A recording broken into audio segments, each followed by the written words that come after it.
we also looked very much at nation state, but we also looked at kind of a worldview that dealt with patterns of things, patterns among people, patterns among data, patterns among commerce, right? So a lot of the things we're talking about in more of our really long view about becoming a global powerhouse, some of the things, African countries becoming global powerhouses, that might take longer.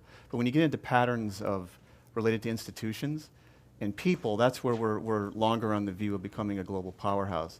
Going back to leapfrogging, we actually, I think, both share a view that when you look at some of the trends in Africa, there's greater potential for leapfrogging, and essentially leapfrogging is like, here's an example, with mobile money, Africa has probably the most recognized case of technological leapfrogging in the world, and the basic concept is you had a country like Kenya, which had little to no branch banking infrastructure, had people that needed to do financial transactions, didn't have a strong banking infrastructure, but have mobile phones and some kind of digital infrastructure.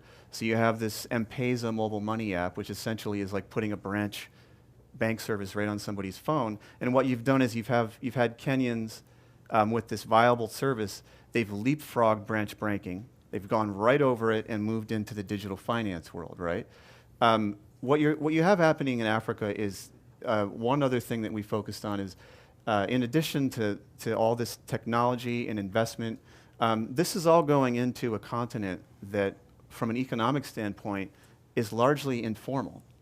So 50% of Africa's GDP growth is off the grid, right? So it's not taxed.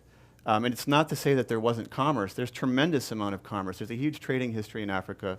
There's all this commerce going on. But now suddenly you have this formalization of these economies, all this investment going in, tremendous entrepreneurs like Chris and others going back to find commercial solutions to commercial problems. And just to conclude, one of the things you notice in Africa is that a lot of our innovation in the US, and some of the entrepreneurs we talked to like Chris and others pointed this out, that a lot of innovation that we've had in the US is replacing long existing patterns, right? So for example, e-commerce is replacing a long existing pattern of people going to the store or even people ordering stuff out of catalogs. What you have in Africa is you have some of these very advanced commercial things related to technology or e-commerce or mobile finance. They're not replacing patterns. They're being established immediately with a young generation as the standard. It's all, there's some Africans who, they're not going to make their first e-commerce purchase and cell phone purchase. It's going to be at the same time. They're going to make their first